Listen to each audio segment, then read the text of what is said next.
Hello, everyone. Welcome to the what is this fourth episode now? I think I think it's I think it's episode 4. So this is our 1 month anniversary, Adam. Yeah. I'm so pleased to have done this with you. A month. Holy shit. Little baby's growing up. Oh. The Health Potion, episode 4. A New Hope. Level up. The health potion is leveled up. Mm-hmm. I kind of feel like that should be the opening. I don't want Nintendo to come in and please don't sue us, Nintendo. Please don't sue. Please don't sue us. Just the fact that we mentioned Nintendo, they want money from us now. Oh God, stop saying it. You said it again. The N-word. Not that N-word, but oh God, let's never refer to that as ever again, please. The Japanese N-word. Let's say that. The Japanese N-word. Nihongo? Nihongo, sure. Well, that was awkward. It's funny because it means people. Huh? It means people. Yeah. Nihongo. Actually, Nihongo is Japan. Oh, is it? Well, that works. That makes sense. I took Japanese classes. It was very. Oh, so did I. It was. Yeah, I would say probably like the greatest moment of some of my college classes is just the sheer look of panic on other people's faces. The moment like the teacher walks in and speaking like all Japanese, and they're like, "Am I in? Like I'm in the beginner class, right?" It's like, "Yeah, you're in the beginner class." Yeah. Good luck. College.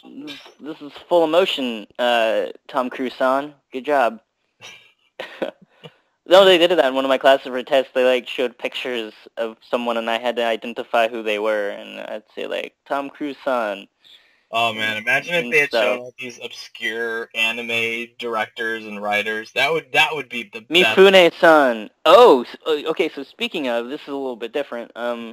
It's not video game related unless like tie in Dragon Ball Xenoverse or whatever. But screw it. There was more information that came out about the new Dragon Ball Cho series or Dragon Ball Super. The new Dragon Ball series for like the first time in like almost 20 years, 18 years, something like that.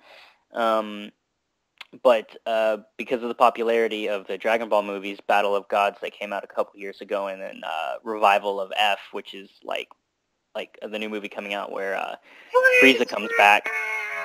Frieza! Yeah. Oh, you pathetic Saiyans!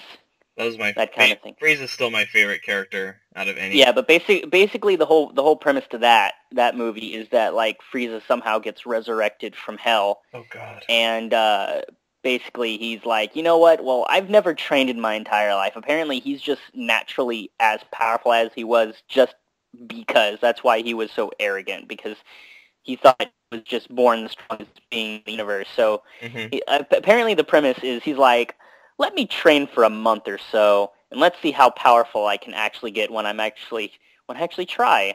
And that's how he comes up with his gold form. But meanwhile, if you're following the previous movie, both Goku and Vegeta have become students of Whis, who is the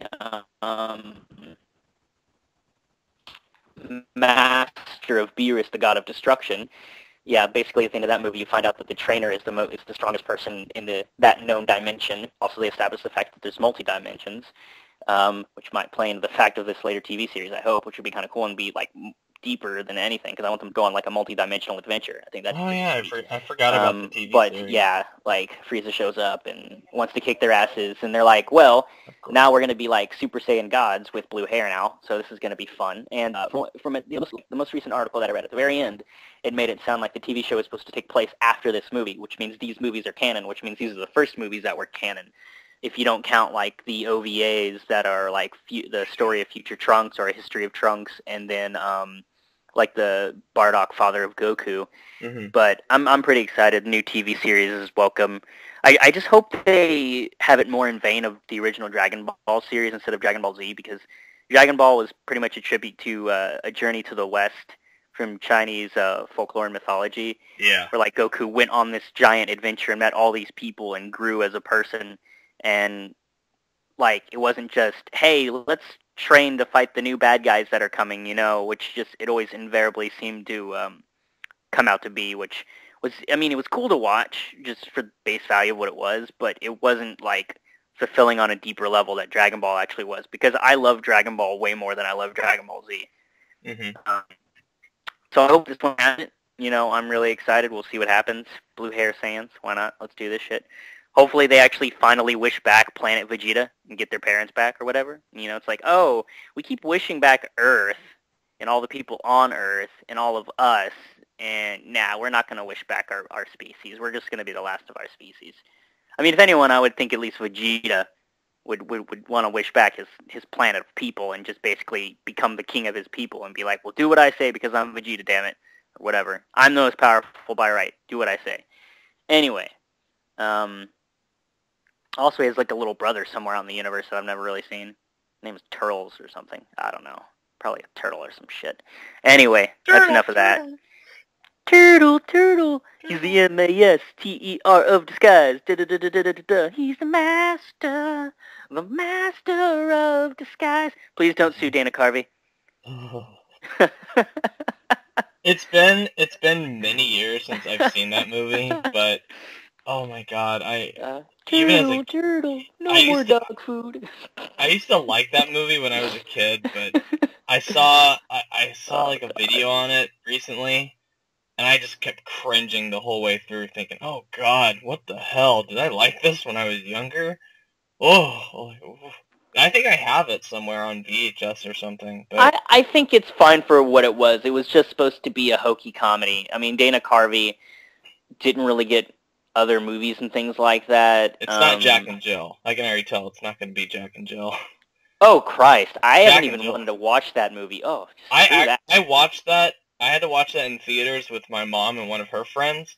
That was literally like the most painful experience ever. I almost walked out. I seriously was.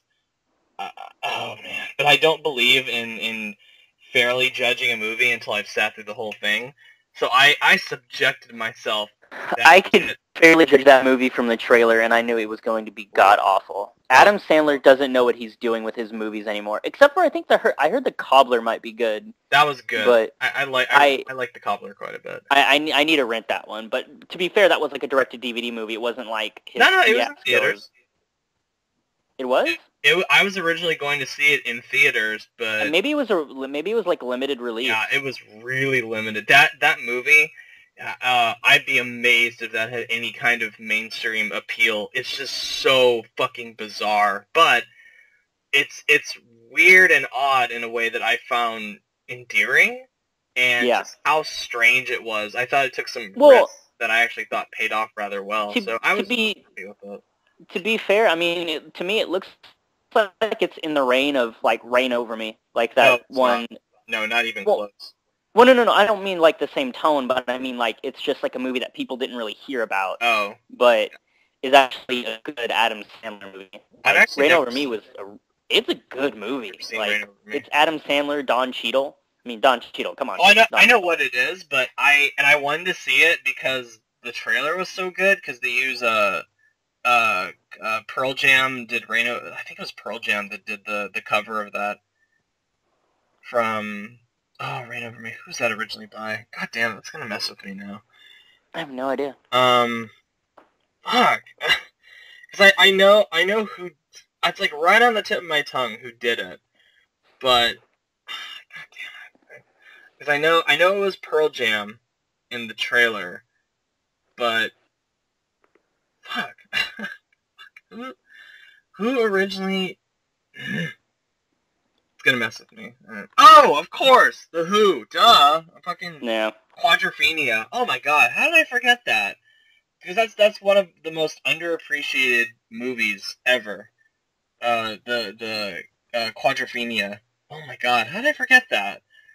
Now I need to go... Fuck. I need to go, like, slap myself for forgetting that. Fuck. Damn it. Oh man. It's okay. I forgive you. I didn't know it either. No, no. I've sinned in the eyes of the Who's, and I must repent. Or it's repent, right? Yeah, it's repent. Ah, Mountain Dew. Not sponsored by Mountain Dew. No. All right. So, what is the main focus today? Here, what is? Well, I mean, last week we talked about Witcher and Mad Max with me having not seen nor played either yet. Oh yeah. Both of which I have done to an extent now. Okay. Just do you want to like talk a quick... about Mad Max first? Because I feel like we're going to talk a lot more about The Witcher, so I might as well do. Well, the thing is I don't want to drag on about Mad Max because No, I well, that's basically why I wanted to get it out of the way first. Yeah. So Well, the thing. Well, I mean, also because we spoke on it so much last week. I don't want people to be like, oh, well, they're talking about that again, and just kind of tune out. I would say just my summary of Mad Max is I considered it a popcorn flick in my opinion, where it's like I was told it was going to be a 2-hour-long car chase that was enjoyable, and I enjoyed the 2-hour-long car chase, and I ate a giant thing of popcorn, and I had fun with the movie. It was strange as fuck, but I enjoyed it. That was about it. That's all I have to say. I know there's going to be a sequel, so we'll see what it does next. Maybe one won't be so much of a thrill ride, but I'm pretty excited for if George Miller. I hope George Miller is back because I just hope. Okay, my thing. I don't want to like get into a big argument or debate or anything, but with Mad Max, with Fury Road, I've seen it twice now. And while I really enjoy it, I think it's a lot of fun. There's a lot. It has a striking personality, especially compared to other really bland action movies that I've seen for the past few years. It has a lot of stuff going on. It's very well edited, very well shot. I love the opening. I think the opening is one of the best I've seen in a while. With the whole like monologue that Max gives and the quick cut editing, which I love that shit. But my biggest problem with Mad Max is that I don't think there's any kind of emotional center with the movie besides Furiosa. I think Furiosa is the best part of the movie in terms of characters, by far the best part. She's probably one of my favorite female characters ever. I think everyone loves to talk about, Ripley is amazing from the Alien movies, but I think well, to be fair, Ripley was also about, was that several years ago, getting some new action female action stars is an important thing in characters, which you haven't really had in a while. No, I mean the closest we're probably gonna get now is the new Wonder Woman, which. I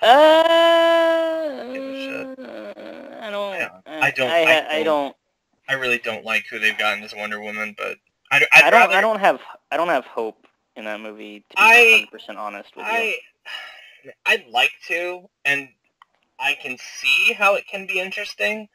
I'm just sick and tired of superhero, like I said last week, or the Avengers thing. I'm just sick and tired of superhero movies in general. So I'm not tired of superhero movies. I'm tired of tired of Zack Snyder. I'm tired of I'm tired of the dark superhero movies. Like I feel like not all of them have to be dark. Because the thing is I guess Superman's dark, Wonder Woman's going to be dark, Batman's going to be dark. That of course means they're going to try to make Flash dark and Shazam dark, and I'm like, those don't have to be dark. Flash is supposed to actually be comical, balanced. Like if you look at the TV show, it has its funny moments and it has its dark moments. You got to find a balance. Not everything should just be washed out and gray. I'm watching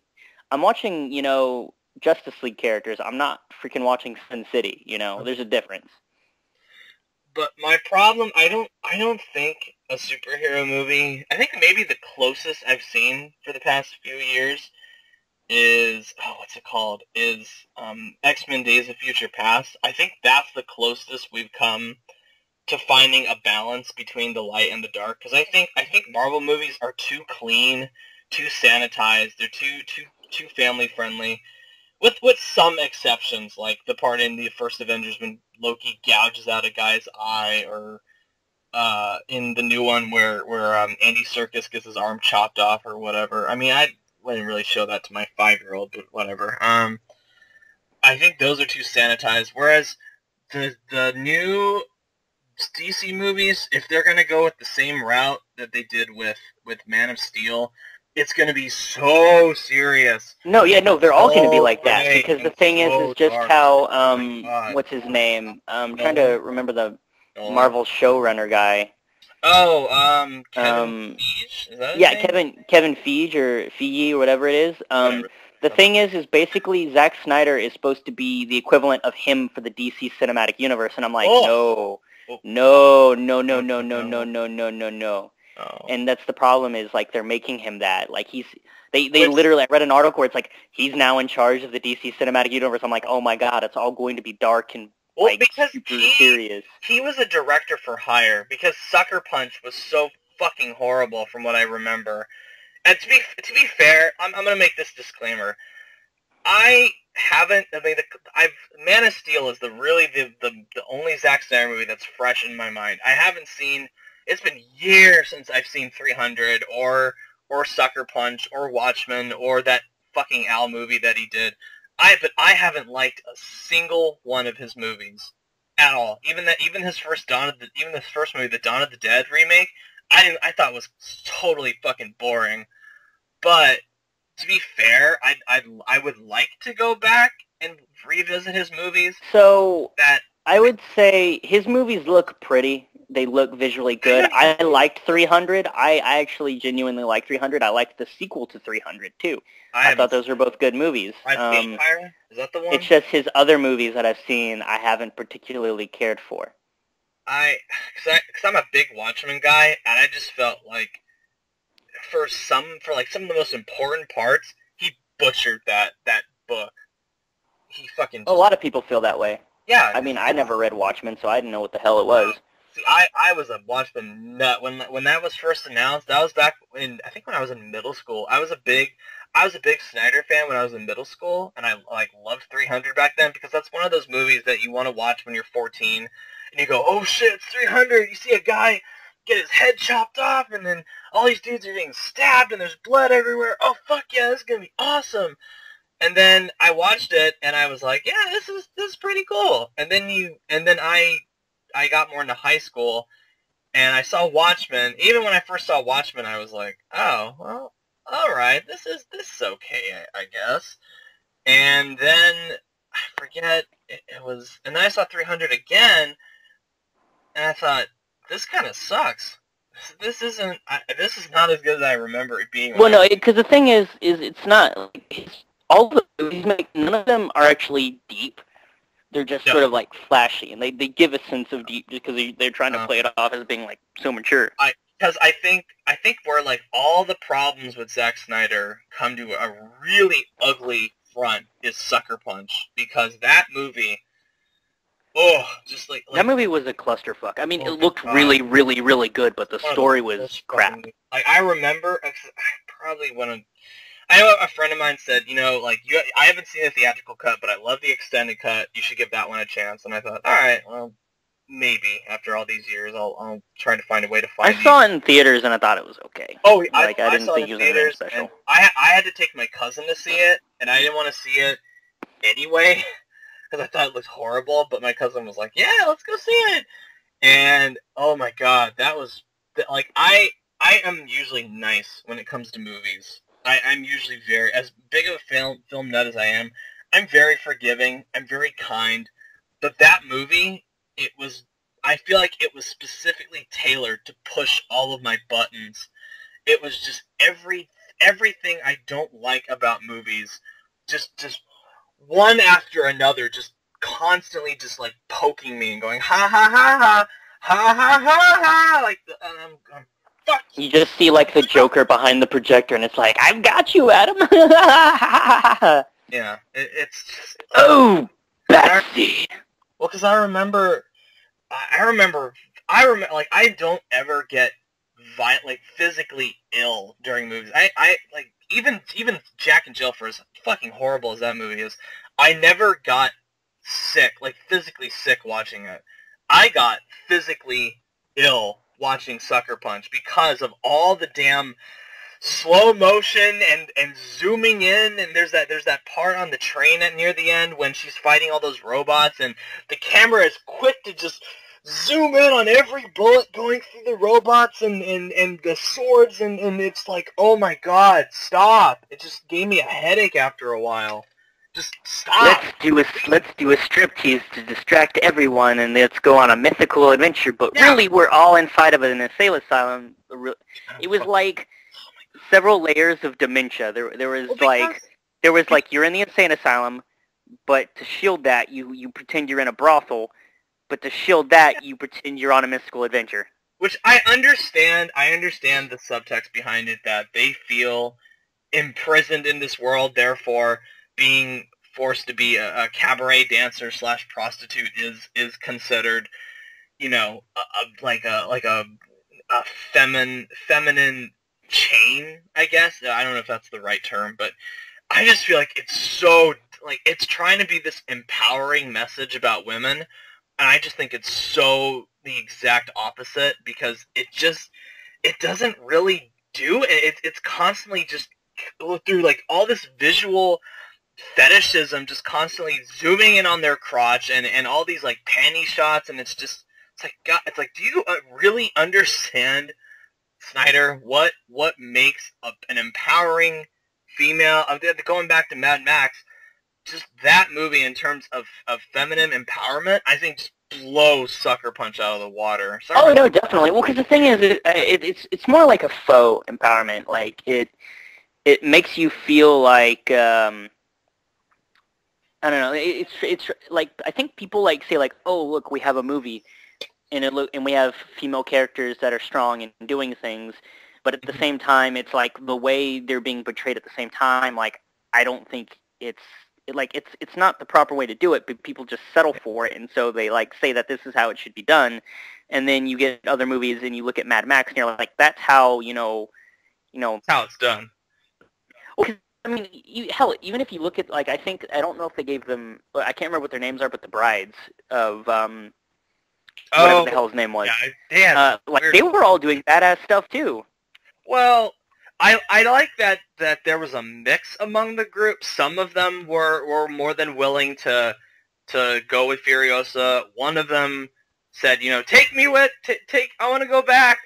Maybe he'll forgive us, because that's not all of them. Within the mindset of sex slavery, there's always going to be those one or two that are just beyond hope, where they want to go back. They think that, hey, if we go back, they'll forgive us, but that's not the way it went down. Well, I mean, that makes sense, because it actually shows that there's a wide range of people's opinions and like what they think. It's not just going to be one way or another. Honestly, I thought one of the most badass characters in that movie was the I thought the pregnant was one that just like jumped out there and started to kick ass. Yeah. I mean, even though she ended up getting like screwed in the end, like I thought she was a pretty strong character herself. But I also like that the female characters in the movie, they aren't sacred cows either. They aren't, we're gonna have some female characters, but don't worry, they're not gonna die. They're not gonna be any kind of peril. And some of them die some pretty horrible fucking deaths. There's there's those two that get like crushed by the truck, and then there's the one that gets stabbed in the neck. Yeah, stabbed in the neck. There's one that gets flattened. One of the pregnant women gets flattened, and they have the Imperato Joe, or whatever the fuck his name was, like come in and do a C-section while she's dying. I mean, there's some horrible stuff they do. I have a baby brother, and he was perfect. Yeah. But it was cool to see something like this, which I feel like will inspire other people to make more gender-neutral movies, where it's not just, because when you see Mad Max, you see man, guns, cars, explosions, man, and then you go see it, and it's women? Men? Okay, alright. Because when I first saw it, I think people in the theater, because I knew that Mad Max was pretty much almost a side character in his own movie, but to see it from uh, I this would say perspective that they the didn't main know character in that movie is like the road. pretty much. The The road main is which they characters travel. yeah, the wasteland is almost a character in itself because it has so much personality to it. They also And give a lot of time to that one guy, the sick one that named his tumors. I can't remember what his actual name was, but I thought he had the most character development in the entire movie. Yeah, or it was I liked him. Was it Nux? That was his name? It was something like that. I mean, like you see a lot. You see him basically try to prove himself in the beginning. Like Nicholas Holt's character, right? The guy the bald guy. The guy that is chained to Max. Yeah, the guy that's chained with. Yeah. But basically, I like it. Like basically, he's trying to prove himself. He's still trying to prove himself. I mean, he spectacularly fails, and then through his failure, he learns that it's okay and that there's another way to do things. And then basically, you actually cheer for him when he goes out in like a ball of like flame and glory at the end of the movie. You know, because I felt his character actually grow and have feelings and dimension. He was a multi-dimensional character in my opinion. Like I liked him. Like, you got to see several sides of him that you didn't actually see of other characters. Mm. Yeah. Anyway. The hell were we gonna talk about? Oh right. Witcher. Duh. what the hell? Yeah, man. Was 3 years worth the wait? Absolutely. Yeah. Yeah. Honestly, like, it playing it so far, like just like the day one. Okay, I know I'm enjoying a video game if if I lose track of time, and it's when I stand up, it's like 8 hours later, and I really have to pee, and I'm like, I haven't peed in a long time. I really have to use the bathroom. Like, you just don't even register it because you're just playing the game, and like I would say, like, there's some things that like frustrate me about like the combat mechanics and stuff like that, but I mean nothing's ever going to be perfect. But the thing is, overall, I really like the voice acting is amazing. Oh, I like fantastic. I like the way that they actually put time in on the faces to actually register emotions. I like the art style. I like a lot of the random little enemies and characters that you'll meet. I really like the godlings. Those things are cool. I love those little things. Mischievous bastards. And I mean, like, there is also like it like some things are, you know, funny, and then other things are really brutal and gross. And like I also like the fact that, I mean, spoiler alert, occasionally like they'll give you flashback missions where you actually get to play a Siri, and I thought that was really cool. Oh no, that's not a spoiler. That's I never knew about it before I played the game. Oh, that's right. They marketed that a while back. Yeah, that was one of the big features. I just think it's really cool because it gives the game depth, and it gives you, like, well, you know, you get to play around as like another character with a different set of moves and abilities. Yeah, you can't it's not just like a reskin. Like, she has her own moves, abilities. I mean, she's more powerful. She's like way more powerful than Geralt is. Way more powerful. There's a point later on in the game when you have to fight like a shitload of enemies, and you're just cutting through them like butter. R2, and she teleports and basically tears everyone up within the radius of like this sphere she creates, and I was like, that's just cool. Badass moves in the whole game. I would say the only drawback on her character itself is that she's slower. She has like a two-handed sword, so she doesn't attack as fast. But but also, like, she just regains health during her missions too, so she's incredibly powerful. Yeah. Like, I wasn't really sure how it was. I mean, I haven't finished it yet, and I'm probably not going to finish it for like a while longer, just because I'm doing side missions and playing through it, because like you want to explore. I want to get this whole. Yeah, I'm exploring the world. I want to like collect all the things as I play through it. I'm playing it on the second hardest difficulty, so I'm not getting my face destroyed, but I'm also not getting the perks of like health regeneration when I meditate, which is fine with me. I find other ways to heal myself. But even at normal difficulty, it's no pushover. If you fuck up, I almost died in the very first fight. In this, like when you first start the game, like you get attacked by some ghouls, and like I only had like a sliver of health left, and I was like, gee, I spent like the first like 30 minutes of the game with like a red thing around my screen. I was like, good God, what the hell just happened? But I mean, yeah, I don't know, like I would say, as it stands, without giving any spoilers, my biggest beef with the currently is the fact that the Novigrad map and the Velen map are the same map. They're not two different areas. Yeah. And on the map, they look like two different areas. Well, because Novigrad is so fucking huge that it can't really. It seems. But I mean, they gave its own map to Vizima though. Did they? Well, yeah, and it's tiny as hell. Because Vizima is like one palace area. It's not a big city. It's just a palace. Well, no. But in my opinion, how it should have been is it should have been like they should have just cut the map, and then they should have had like Velen, or they should have had Novigrad be Novigrad with an outlying area that you have quests in, instead of it bleeding over between Velen and Novigrad.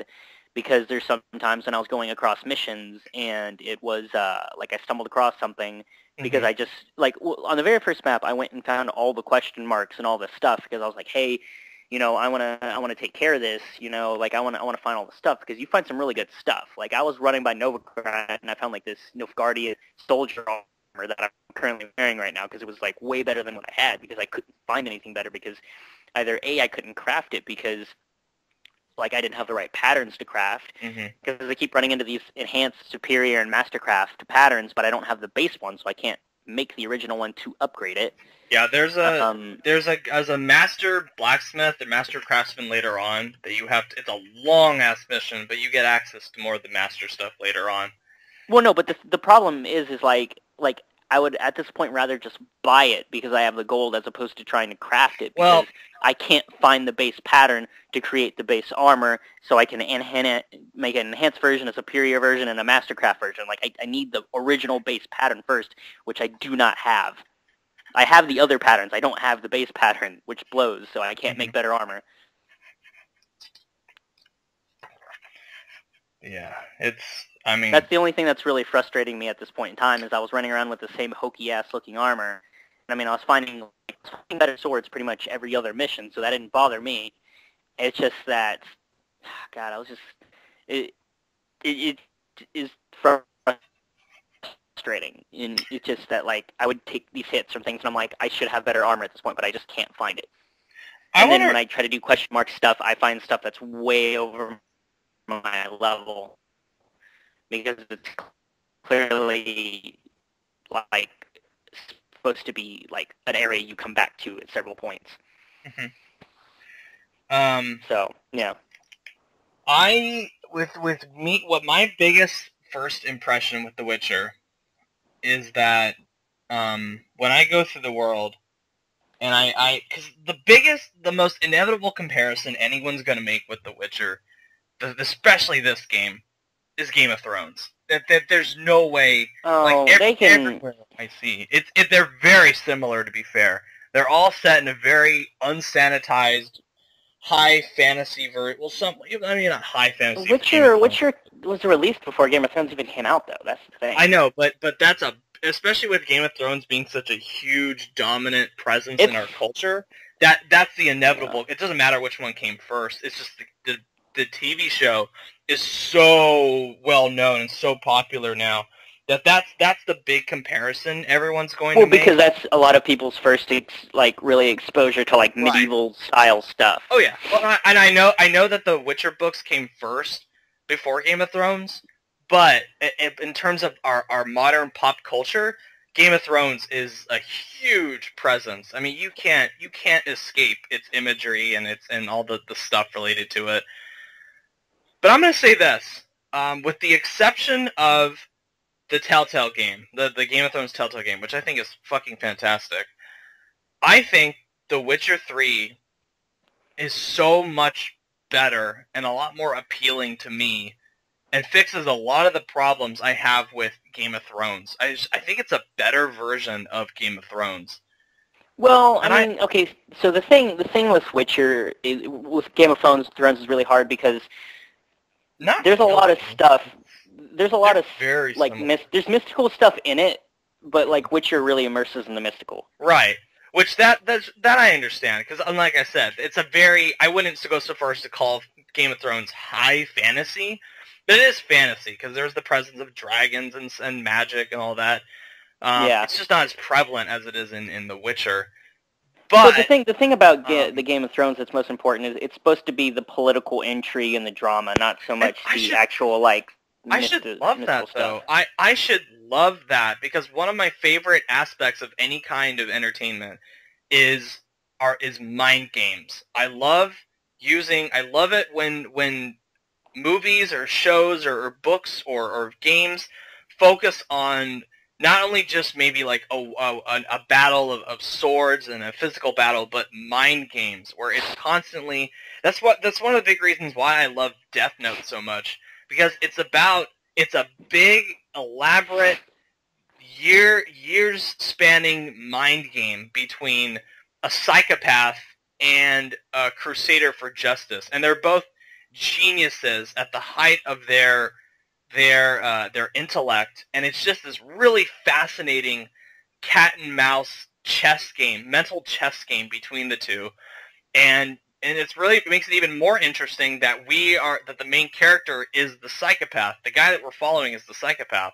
So we get to see that his perspective on the whole thing, no matter how twisted and fucked up it could be. And that's why I just love mind games. And that's why I should love Game of Thrones. But my problem with Game of Thrones is that I don't care about besides with the exception of maybe Tyrion and what's the youngest Stark's name? The daughter, not Sansa, the other one. Arya. Arya. Between Tyrion, Arya, and maybe Tywin. Those are the only three characters I actually care about in the show, and one of them's dead now. So. Well, my favorite character. Well, just reading. Well, the thing is, I watched the first 2 seasons of Game of Thrones, and I really, really liked them. And then I read the books, and I enjoyed the books. Furthermore, the books are so much better. I tried getting into the first season, and I just thought it was fucking... Read the book. Yeah. Read the book. Maybe. The book is better. I tried watching the... Well, okay, in terms of the pop culture, it's people are more gearing towards the show because it's a visual medium rather than literary, which I understand because, most people, really, with the exception of maybe... I don't know, Harry Potter or Twilight, we don't have that many book series that are so deeply ingrained in our culture. And even Twilight's a bit of a stretch, but definitely Harry Potter. Probably not Game of Thrones. The thing about Game of Thrones is the first season was actually pretty faithful to the book. So if you didn't get into the first season, then you probably wouldn't like the book. Yeah, I would hate the book then. But the thing is it has, which is really sad because it has one of the best villains I've seen in just ignoring all of the obvious overt villains.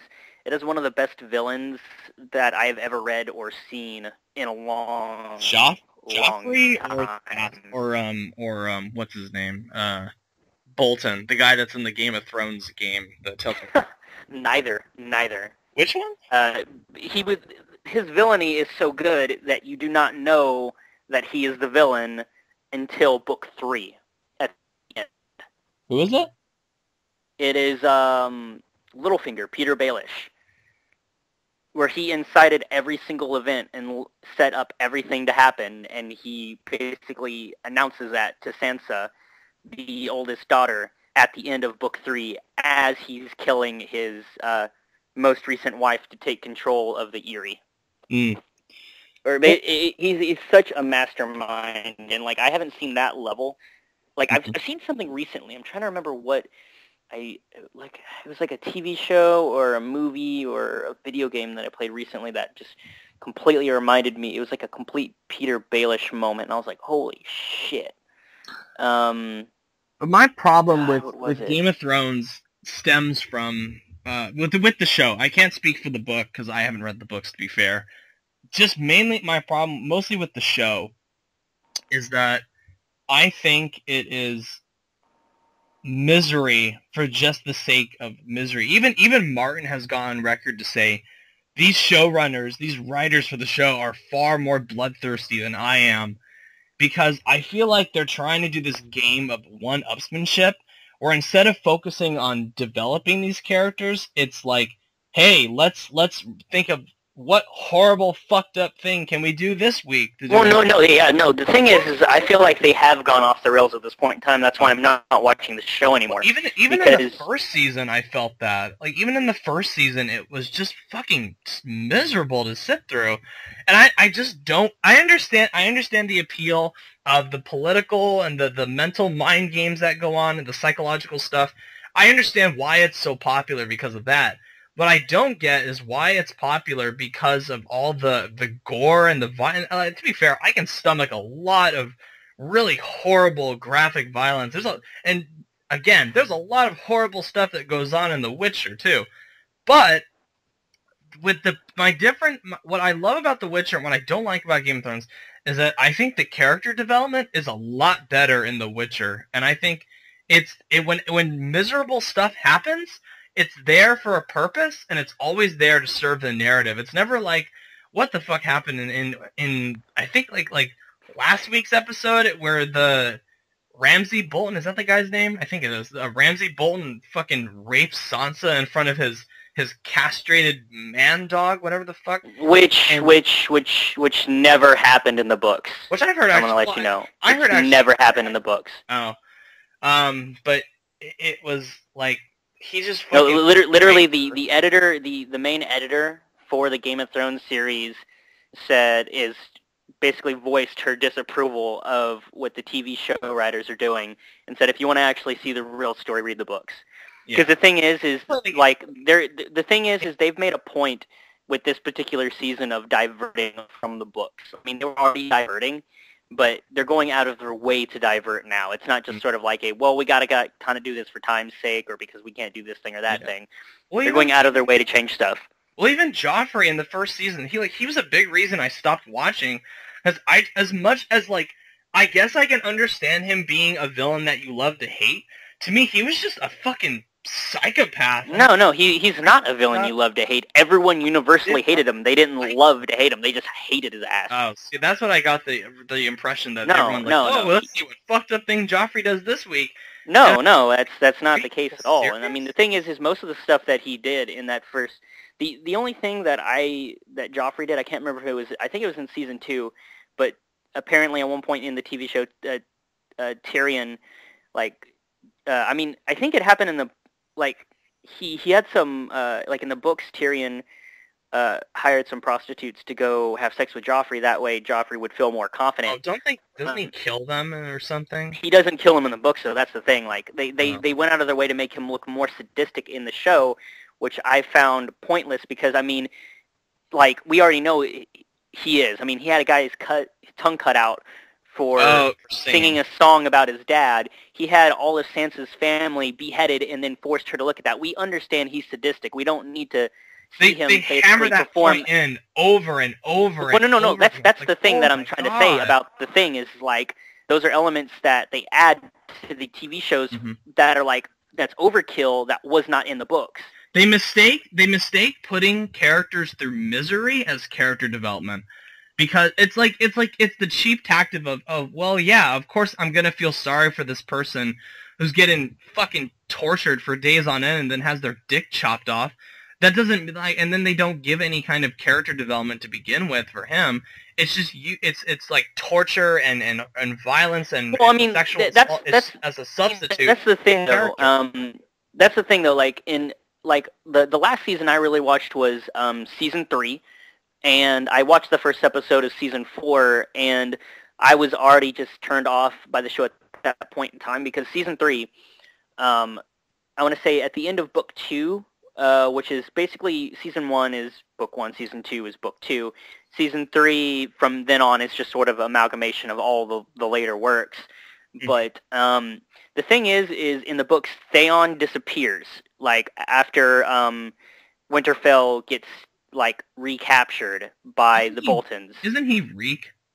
He is Reek, but the thing is in the books you see him get captured, and then you don't see his character reappear again until he is already Reek.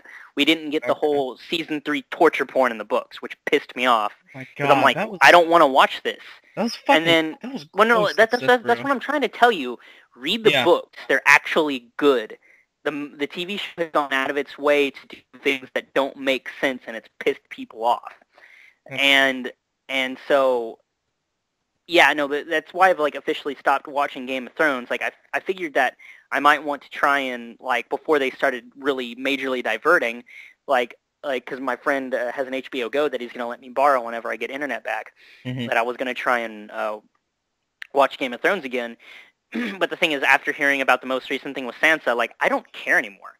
Also, all of the major plot points from book 3 that I really loved, like the Red Wedding and all this stuff like that. And Littlefinger, Peter Baelish, basically revealing that he basically orchestrated everything that's been happening. Like they made them such like they played them down, and they diverted it by doing different things. Like in the Red Wedding in the book, you know, Robb Stark left his wife with his mother's family at their property. And so he went by himself, and the thing is they all still got killed, but the thing is the way it was described in the book, it was such a, like the Rains of Castamere are playing the entire time it's happening, and it's just this horrible thing that just happens. But in the TV show, like, they go out of their way to, like, instill extra violence. Basically, like, the stabs the pregnant stomach. The thing is, which made no sense, that did not need to happen at all. You know? But the thing is they tried to, like, they could have played up her character and without doing that. I mean, if you're just going to kill her off anyway, in, like, a really gross way, I might add, that never happened in the books. Actually, her character is still alive in the books and is actually a different character altogether that Robb married. And that really pisses me off that they diverted it the way they did and they changed it. And then they basically, they'll add stuff like that, and yet they'll cut out other stuff from the books that I feel like are, like, things that they should have been, but they just never did. Right. And then, like, there was one issue that immediately had to change because, what's her name, Daenerys, she's basically started on her journey, you know, she started, like, capturing some of these territories, and then she goes into a market, and someone tries to kill her, like one of these assassins, and she gets saved by this old man in a cloak, and like this big guy named like Strong Belwas, and they're characters that end up accompanying her over the period of time, and it isn't revealed until like the end of book 3 also that he is oh god, I'm trying to remember what his name is.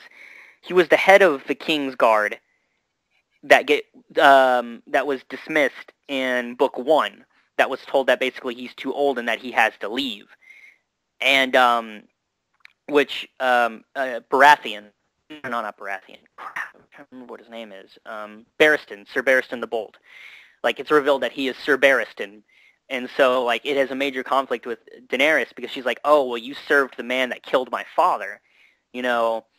But the thing is that it's immediately revealed in the TV show because which is strange, I might add, because he could have just cloaked himself and he could have lied about who he was. But it's not revealed in the book because you don't see the old guy's face. You don't see what he actually looks like.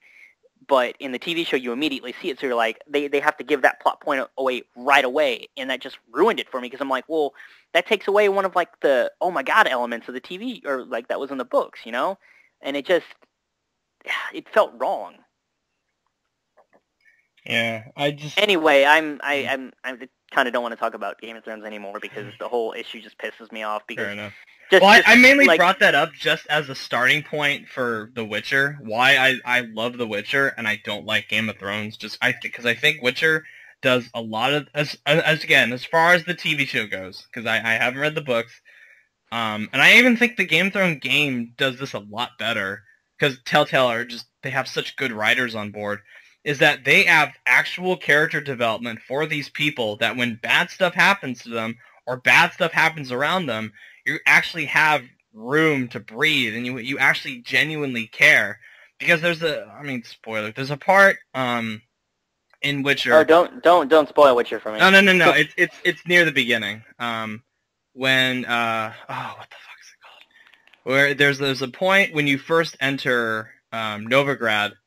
You've gotten to that point where when you first enter Novigrad and you see mages being burned alive at the stake. Oh yeah. And I mean, normally in Game of Thrones it'd be like, oh, look at these poor mages, blah blah blah. It's horrible. We're probably gonna have horrible violence. But again, they die pretty horribly in The Witcher.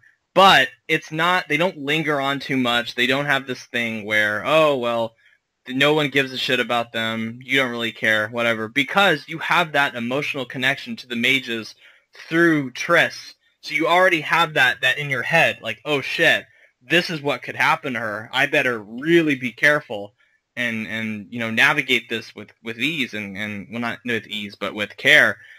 So there's that threat in the back of your mind that isn't constantly being hammered home over and over again about how, oh, look at the mages, they're being burned alive. Look at the mages, one's getting tortured over here.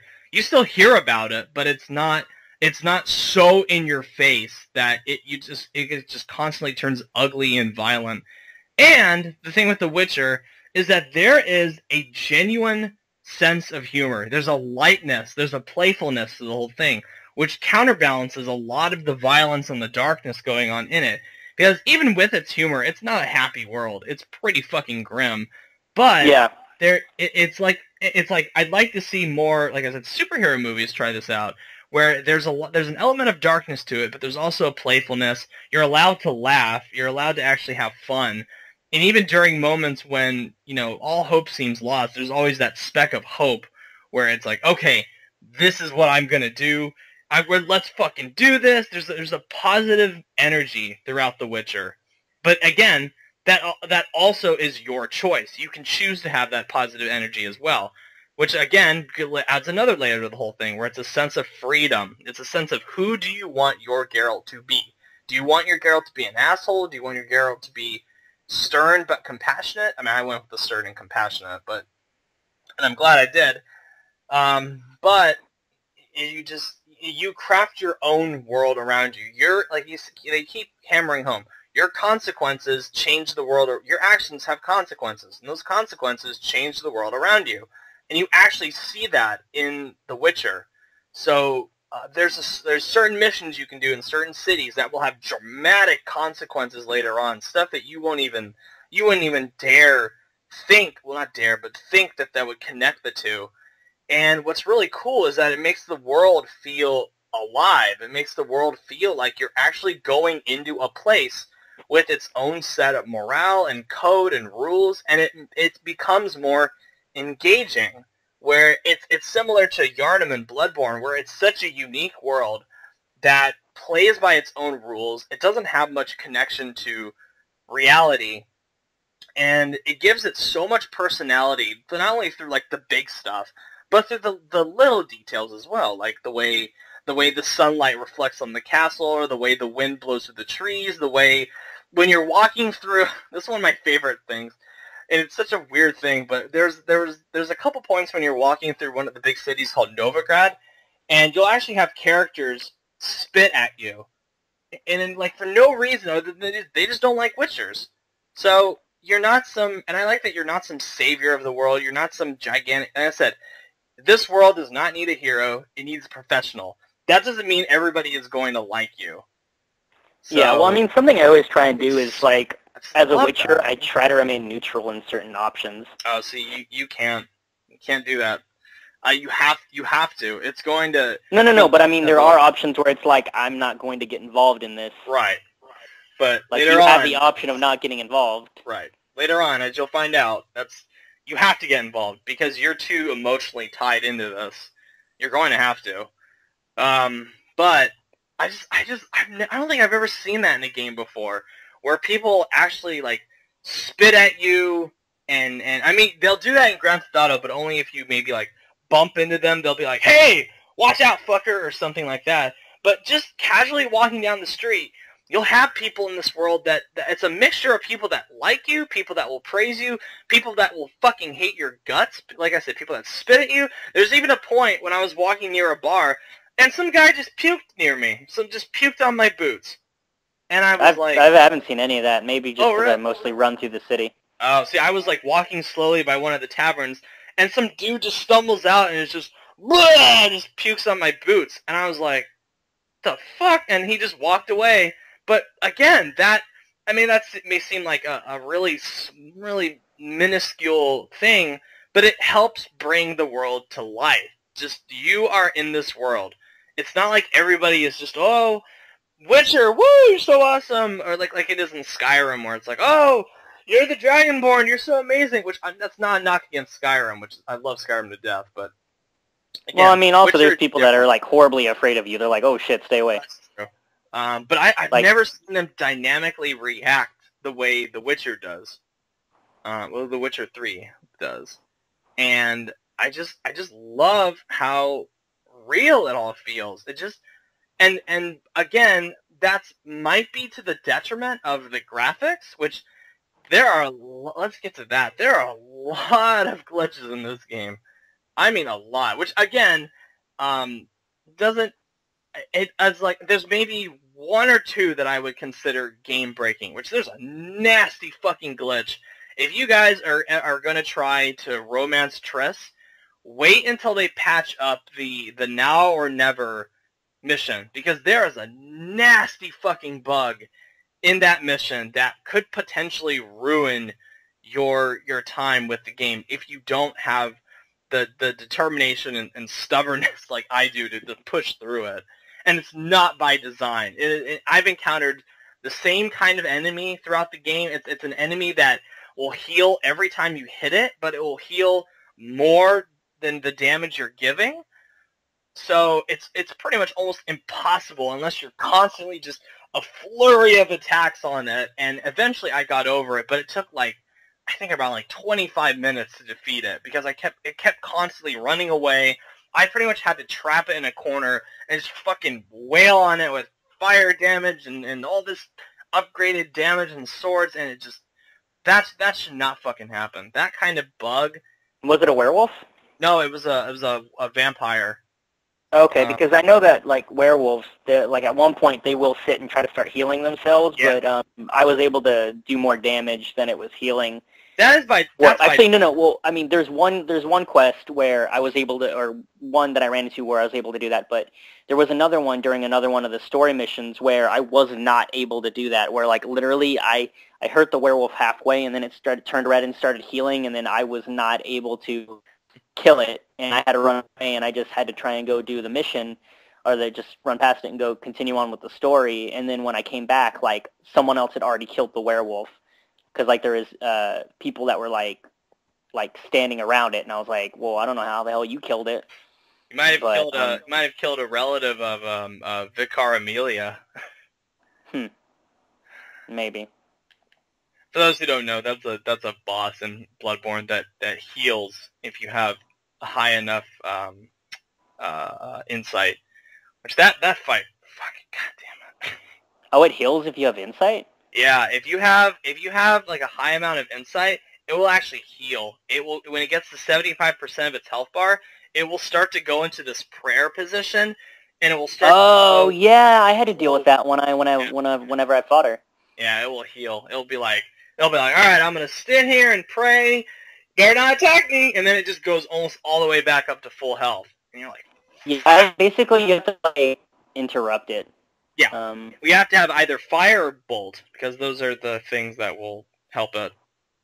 But I also, oh man, I don't think, like, since Mass Effect 3, I have ever been so emotionally engaged by a game in a long time. Even more so than The Last of Us, even more so than Kingdom Hearts, even more so than than a lot of games that I can think of. Probably not since probably not since like the Walking Dead season 1, season 2. Well, then again, I still haven't had a chance to play those games. oh my god, they're fucking phenomenal. I love both of them for different reasons, but yeah, I think this game comes to that level of emotional impact where you are constantly just like, oh my, you're in a state of joy because of you're in a state of joy, you're in a state of shock, and you constantly are changing emotions because of what's happening, and you actually give a shit. Which one of my biggest concerns with the game was that going to be because they haven't introduced Yennefer prevalently for so long, they haven't introduced Ciri all that much, that you really wouldn't end up caring about them. But you do, even when they both come, like, even when, especially Yennefer initially comes up as kind of a bitch, and you go, oh, well, I'm probably not going to like her.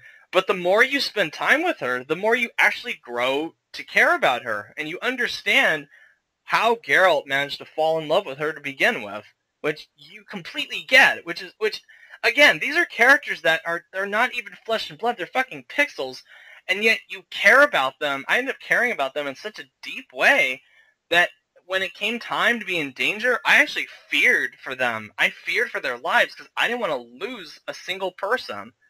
Well, I mean, I started to actually care more about Ciri the moment that Geralt said, like, he literally said, my daughter. Yeah, I don't. Yeah, she's pretty much the daughter in my eyes, even though she's not related by blood. Well, no, but I mean, like, the thing is he, like, I didn't know who she was because I never actually played the first Witcher game. So, like, I didn't have any experience with her or didn't really know who she was, and so I'm just having to learn about her through this game because they didn't really talk about her in the second game at all because you still, or, like, I don't know if you even see her in the first game or not. No, I don't really know. Maybe for, like, a glimpse, but that's about it. Because the thing is, I don't know, there's just, I don't know, there's a lot that's going on, to be honest. I like. Well, also because you spend a good part of the first and second game with amnesia. Yeah. Because that's also good they introduced the flashbacks, where you not only do you see Ciri, you get to play as her, so you get a greater sense of what she's capable of. Yeah. Which was a great move on CD Projekt Red's part.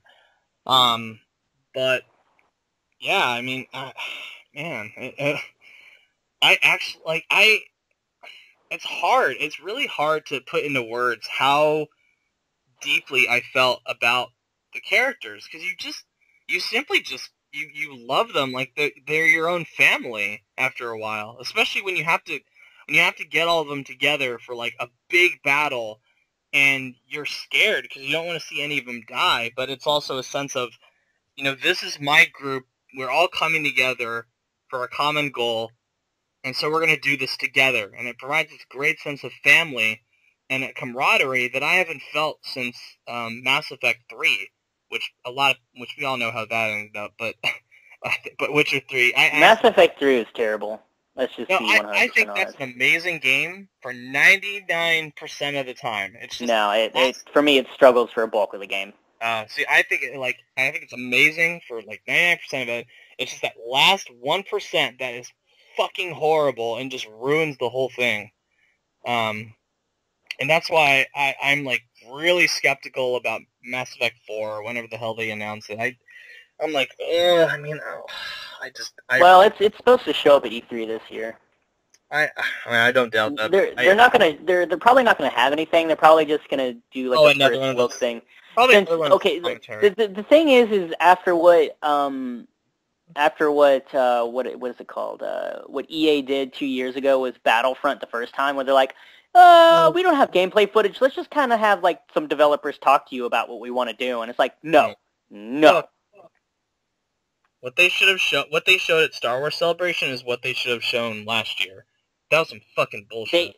The thing that pisses me off is I'm pretty like 99% sure that whatever they showed to the press at the Star Wars Celebration is like gameplay-wise is what they're going to show to us at E3. Yeah. They're not going to show anything that's literally new and no. Because they'll be like, oh well, it's going to be because like every once in a while on their Facebook page, like it'll be like EA, like the EA Star Wars. People will be like, well, can we see the gameplay footage? They're like, oh, we're getting it ready for E3, and it's like, so basically you're going to show us something that you already showed to other people a month and a half ago. Yeah. Okay. Thank you. Yeah, but they do that, and then they have it where I cannot stand this, and I've said this in other stuff. I cannot. Ugh, and I don't want to get into Battlefront, but I cannot stand how clean and nice and PR they're being about it. It's just, it just irritates me. No, well, yeah. Also, it worries me because like you can tell when something's BS. Yeah. No, you can totally tell that they're hiding something. I can absolutely tell, especially given EA's history. I can tell, which I cannot believe I'm saying this about a Battlefront game. I've waited fucking 10 years for this shit. This is how you repay me? Fuck you. You know? Fuck you. Yeah. Yeah.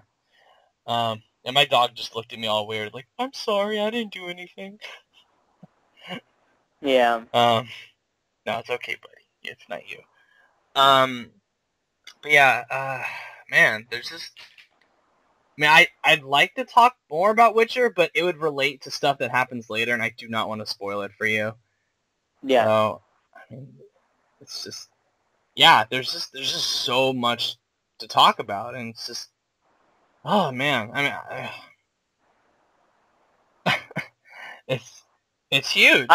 Yeah, honestly, something that I haven't really messed around with is the alchemy, because I don't know. I've just basically relied on magic and other techniques and stuff, because either I don't have the alchemy formula that it wants me to use to make the potions, for the poisons, the oils, and so I just try to come up with strategies to get around other things, like for wraiths and stuff like that you have to trap in the Yarden spell. There's like one contract where it's like you have to kill like a night wraith or something like that. Yeah. And it gets kind of tricky, but I just basically just lay down a Yarden, and it can't hurt you, and you have to pretty much stay in the Yarden, or else you can get auto killed pretty fast. Yeah. But yeah, no. I mean, in everything else, pretty much too, I just figured out ways around it. Yeah, and because I just don't have the potions, because like some formulas I don't find, or when I go and try and buy them, like I don't see them, so I'm just kind of like, well, I don't know how to find this, you know, like I don't want to spend the time worrying about it. Yeah. The other big dilemma I'm going through is not only am I trying to figure out if I love Witcher or Bloodborne more, I'm trying to figure out I'm trying to decide which score is better.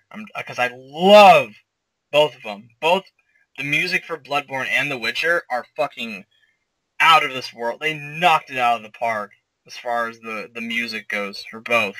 They sell you on this world 110%. It is amazing. But they're both completely different. Different vibes, different kinds of instruments. So, I mean, at this point, I'm kind of leaning more towards Bloodborne just because, like, the music's more gothic and dark, which is what I love, but man, is there some great stuff in The Witcher. Holy shit. Especially, like I said before, the music that plays while you're playing Gwent, the bar music, the music that plays when you're fighting, and, oh my god, it's just wonderful. It's a really good mix of different tones and feels. Yeah. Because the thing is one soundtrack that I really loved was the one for The Last of Us, but that was a really somber one, but it was still damn good. It had some harsh themes in it too, which I really like. Like when you're fighting the bandits, there's the twang of like a rusty guitar. Oh, in The Last of Us? Yeah, in the Bandit Town area. Yeah, no, it's well. The thing is The Last of Us is just one of my favorite video games. Period. It's one of the best video games I've ever played, and I love it. It's fantastic. I love it. It's definitely like I can't like recommend The Last of Us more. Like like especially since there's some PlayStations that just naturally come with it now. It's like just get the PlayStation 4, play The Last of Us. It's worth your time. Yeah. Especially if PS4 comes with it. And the thing that pisses me off is there's some people that like when it was first announced, and even that it's out now, like it's like, oh well, they're like, well, it's definitely worth playing if you've never played it, but if you played it on the PS3, then there's no point in getting it again. And I'm sitting there like, Bullshit. bullshit, Yeah. because I owned it on the PS3, I got it on the PS4. It was 100% worth my time replaying that game. I honestly, I want to replay it. Like I've gotten a really strong urge to replay it again recently. Well, I want to go back and try the harder difficulties. Oh, So, it's a challenge. oh My my last god, I imagine. when I played it on the PS3, I played it on an like normal, Hmm. and just fucking drowners, man. And Yeah. okay, that's BS. When I'm shooting a fire stream at your face, you should die. Sorry for everyone listening. I'm also playing The Witcher at the same time because Witcher. That's how good the game is. Yeah, and That's, I just beheaded a thing, so that's pretty cool. oh, speaking Anyway, of that, I love the dynamic violence in the game. I love when you're fighting a soldier, and I've never seen this in the game before done so well, where when you you can cut cleave a the guy in soldier, half. yeah, you can cut the guy in half sideways, horizontally. I took a picture of it because like I cut this guy in half, and like basically the lower half of his body is just on the ground and his legs were just splayed out, and I'm like, I don't know where the half of you is, the other half. But There was a head that I didn't know that I chopped off, and when I later went back to inspect the bodies for loot, I saw this thing floating in the river. I was like, oh, what is that? And I was like, oh, it's a head. Oh, all right, cool. yeah. I mean, Well, also something about Witcher is like I never feel like I'm overpowered either because no. God, like I can like okay, so I'm like level 15 and there's like level 6 drowners, and if you're not careful, they can really hurt you. Yeah. Because if something's in a group, you got to be careful. Oh yeah. Unless they're like level 1, which is like you can just swing the sword once and they're all dead. Yeah. But I mean like the thing is even on things that like you can kill if you have like a good opening, like if you let them hit you, they will tear you up really fast. Right. But yeah, man. But yeah, no, the thing about The Last of Us, like I was saying, is it's definitely worth playing again. Like I've never felt so tense playing a video game in my entire life than I did playing The Last of Us on grounded difficulty. Like because the thing is you don't find as many parts and things like that, so you can't open as many like doors, you can't create as many shivs. Right. So literally every shiv you make, like you need to use that on a door, or else you're misusing your shiv. And the thing is all the health, all like the point upgrade perks that you initially get, if you don't spend that on health, you're doing it wrong. You should never like. The thing is, like people are like, oh well, I want to buy the perk to like save myself if like a clicker grabs me. If a clicker grabs you in grounded difficulty, you've already done something and you need to start over and load. Yeah. That's basically the mentality you walk into it with. If you're going to mentally prepare yourself to play that game. And the thing is I'd never so when you go along, you find bricks and stuff every once in a while, you know.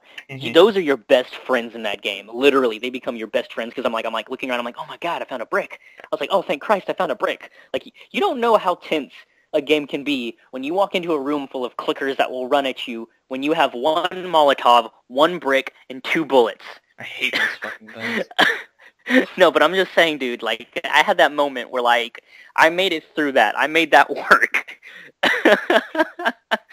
Oh, man. It was rough, but it was rewarding. Like, I felt so thoroughly challenged and so satisfied. Like, that's why it's one of my favorite games. Like, it was one of those difficulty modes where it was rare. It was very difficult, but at the same time,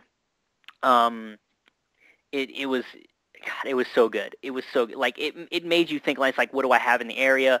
Like I need to save these bullets. I need to get headshots. You know, I can't just like waste rounds on these people on humans. I'm just gonna like melee them down because I need to save my bullets for clickers and things like that and other infected. And I need to like basically sneak kill. I need to knock people out. You know, like I need to be very careful.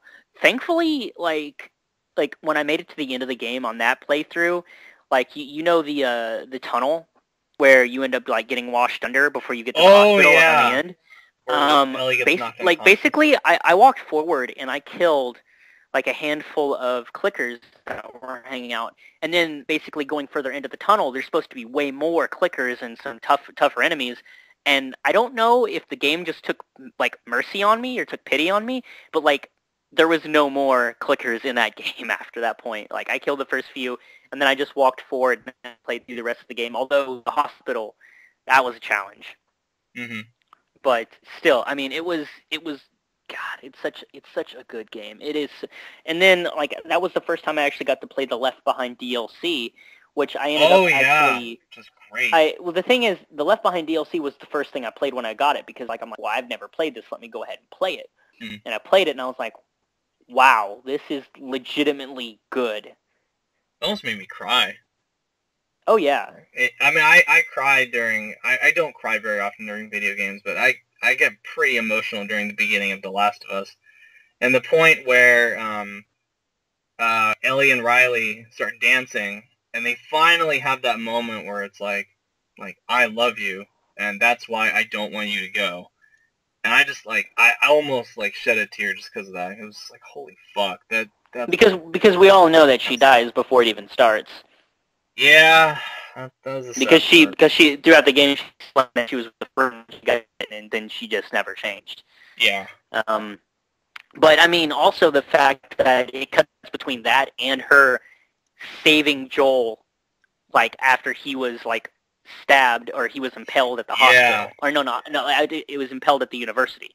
Yeah. It showed more of how she actually saved him, which I was interested in seeing, and it adds such, like, honestly, she is one of the best female game characters I have ever seen in my entire life. Absolutely. No doubt. Like, Ellie is such an amazing character. I really hope that in the sequel we get to play as, I hope Ellie is the main character of the story. I hope there is. Because she was such, well, we all know there's gonna be. I know, but the thing is I'm willing to give, it could be fine as a standalone, but I feel like Naughty Dog will do it justice. You know? I'm not saying they won't do a good job, but I just, as a standalone story... You feel like the story itself is done, and that there shouldn't be more. It ended just fine the way it was, because it presents that final moral dilemma where you alone have to make that decision to believe whether, does Ellie believe Joel when he says, yes, or okay. Do you believe that? Yeah, that ending was one of the most human endings I have ever seen in my entire life, and that's why I love it so much. I remember when it ended, I told you, I said, dude, I don't like Joel. I actually really... Oh yeah, no, I remember that. I remember that conversation, and I was like, no, man, because the thing is, I beat it before you did, so I was sitting there thinking about it for a while too, and I processed it, and once I had the time to process it, I realized it's like, no, this is how it would have gone down had this been a real occurrence, because Joel at this point of the game sees Ellie as his daughter now. Like, they've gone through such hell with each other that they're bonded for life. And the thing is at this point in time, because the whole thing that a lot of people will get mad at the end, and it's like, well, if, I mean, spoilers for anyone that hasn't played it yet, but I mean, you should have played it by now.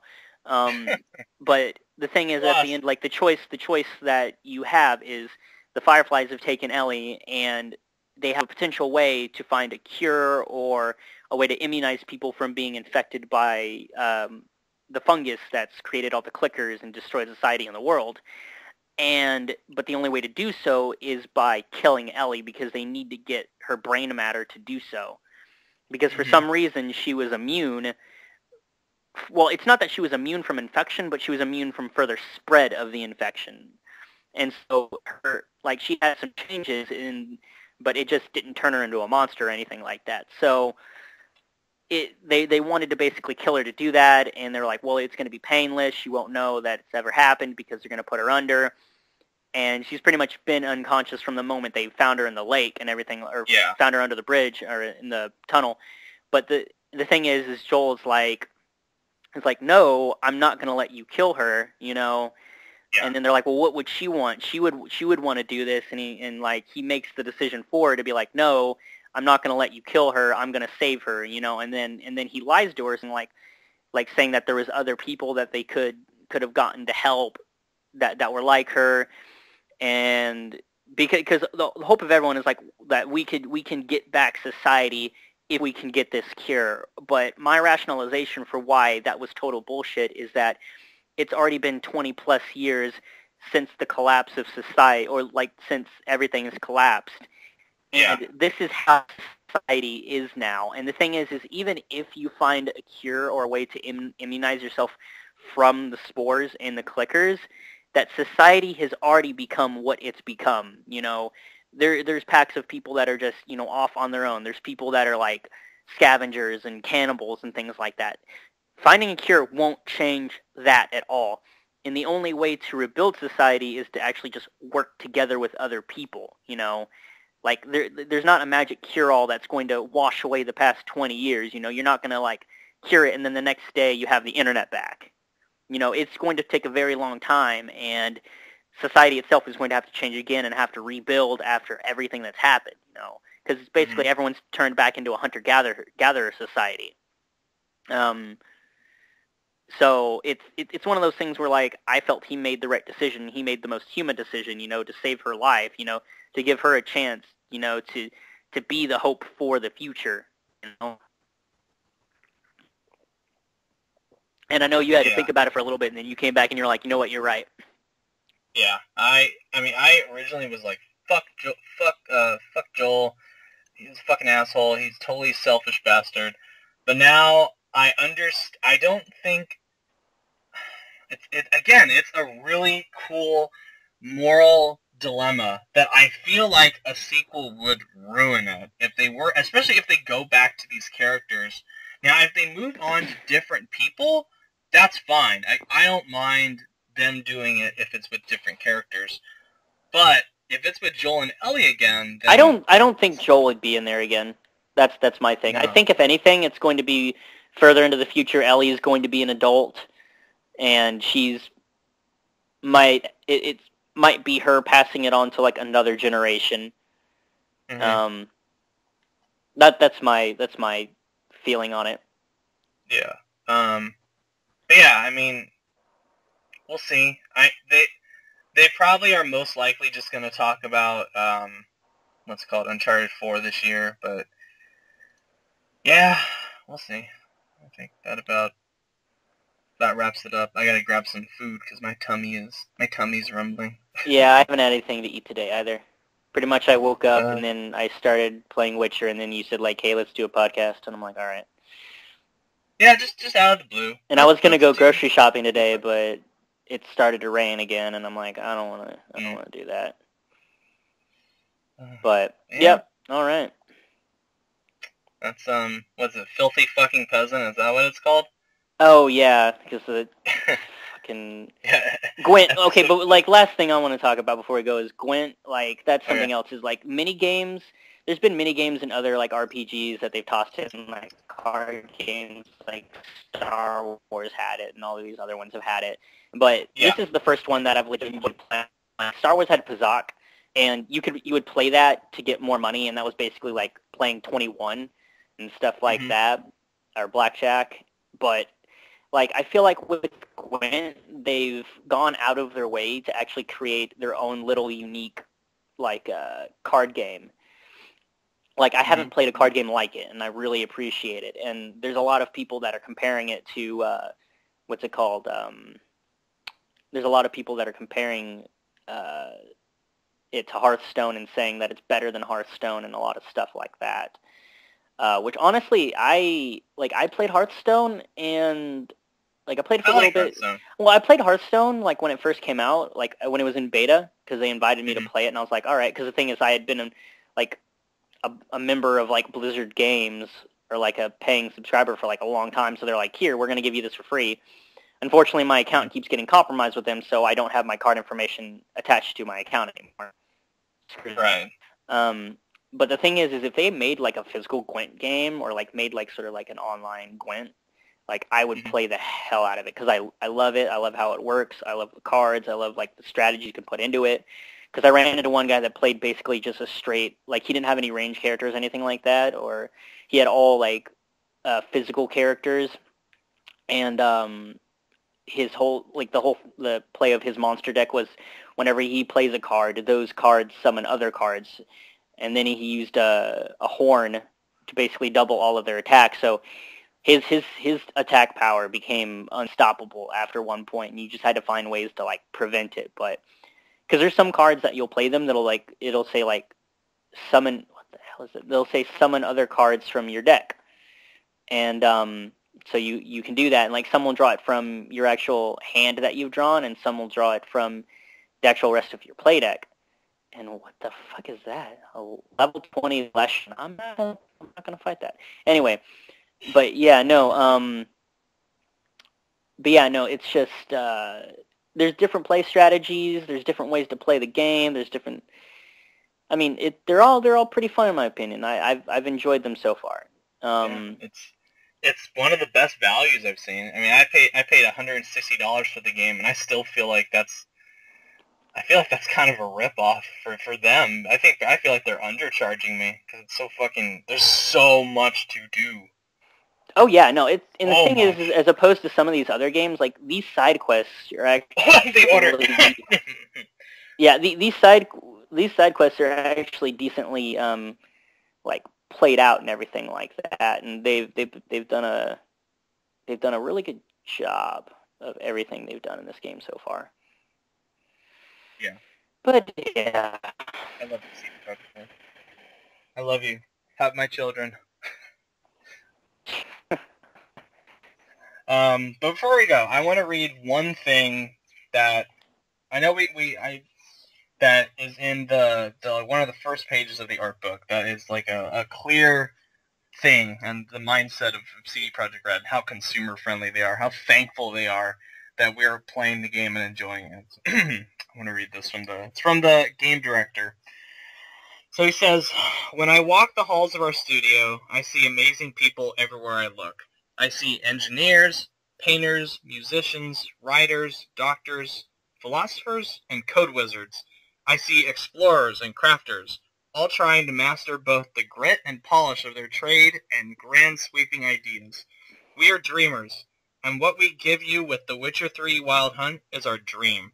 It's the idea of presenting you a story encapsulated within a living, breathing world that just begs to be explored. A story that will stay with you. A story that will resonate and leave a mark. We give you the sum of us and our experiences both as game developers and as people. It's our sweat, our tears, and the fruit of our countless hours spent creating what we hope to be the game you'll remember as the next step in open-world role-playing games. We hope you'll love the adventure of Geralt of Rivia as much as we loved creating it. In the end, you are the reason we all do this, and your support is what makes it all possible. That is why, on behalf of all the people involved in creating the game and responsible for its shape, sound, and feel, on behalf of everyone at CD Projekt Red and other places, I would like to convey a sincere and heartfelt thank you. Sincerely, Konrad Tomaskowitz." I doubt that's how you pronounce the last name. That's the best I got. Yeah. So yeah, thank you. That's for you. Well, I mean, the thing is okay. So Adam got the special edition of Witcher. I got the standard version of the game, and just with the game itself, I mean, it gets an extra paper like slipcover on the outside, and immediately on the cover it tells you bonus content, the Witcher Universe Compendium, which I've read through, which just gives you sort of like a general idea of like weapons and things and like characters and kind of the world and a recap of the last game. Then they give you a world. They give you a world map. They give you a physical soundtrack. They put a CD in the box. Yeah. It's not a digital code that a lot of people give you, which is BS. They give you a physical. They give you a physical CD, which not even some special editions of games give you. I'm looking at you, Destiny. Mm-hmm. And they give you stickers. And they give you stickers too. These cool wolf head stickers. So just the natural value they give you, and then on top of that, when you open the box, there's a little red piece of paper that says thank you for buying our game. You know, like just like if you just think about that for a second and what that actually means. Where like some people just basically you open the box and you just see like most people don't even put an instruction book into their like thing these days, for Christ's sake. And what they don't have in The Witcher, you know what they don't have? They don't have some fucking paper telling you, oh, buy the expansion pass, buy the combat pack. Yeah, when you open it, the first thing you don't see is a little slip saying buy our DLC. Yeah. You get a note saying thank you for playing our game. Hell, even before Witcher came out, there was people, there was the creators that were saying like, hey, you know, we're working on this, like we're giving you like 12 free DLCs, and we're also working on, you know, we're working on these expansions that we're going to come out with later. That's going to add like 30 plus hours of content to your game for only $30. That's like $1 an hour if you think about it, and which is amazing. And then on top of that, they're like, hey, you know, if you don't feel comfortable, I mean, I highly suggest not, like, I mean, like, in the way the society is going right now, like, seriously, like, if you don't feel comfortable, don't pre-order. I mean, like, they actually said don't pre-order our game. They said don't pre-order it.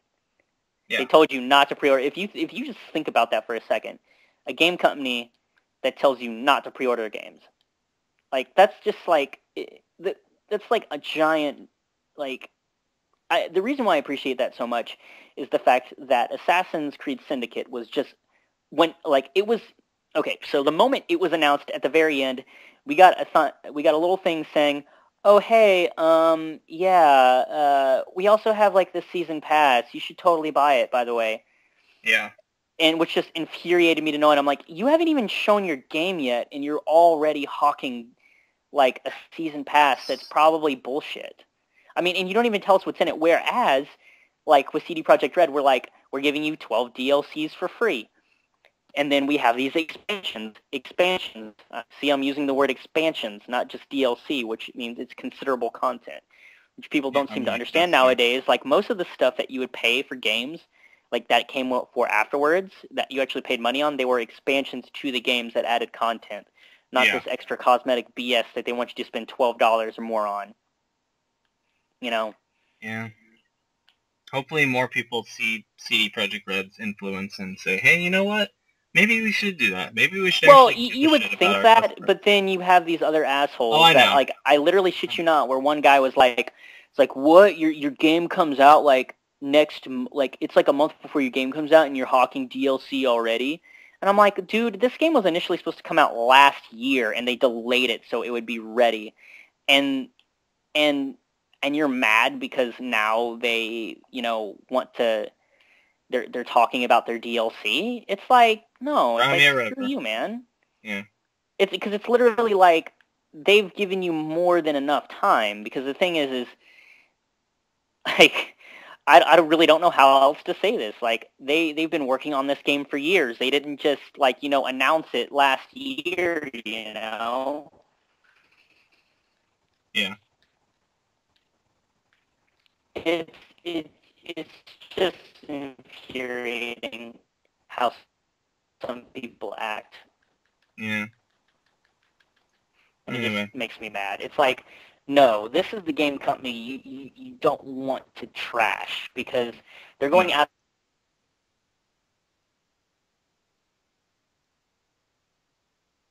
of Duty and then yet go and buy the same Call of Duty every year. Yeah. Anyway, it's a good place. It's a good place to stop. Yeah, I mean, it's The Witcher, and it's awesome. Go out and buy it. If you don't, you suck. I don't know what the hell's wrong with you. If you have access to Xbox One or PS4 or PC, buy it. What? Seriously, what do you have to lose? Nothing. Absolutely nothing. That's right. Come on, buy it. Boot now. But now. Alright. So, yeah. Thank you guys for watching. Like, subscribe, all that good stuff. Yeah. And, shout out to Ivan for the logo now. We finally have an official logo instead of me doing crappy art on Microsoft. So yeah, we have a logo, and it looks pretty awesome. So thank you, Ivan, for that. I just really appreciate it. Anything closing you want to say, Eric? Not really. Okay. Just get ready for next week, because that's when it's all going down. Seriously. God, what do we talk about next week? We could do E3. We could do E3 predictions next week, or whatever. Wait, no. We should probably do that the week before.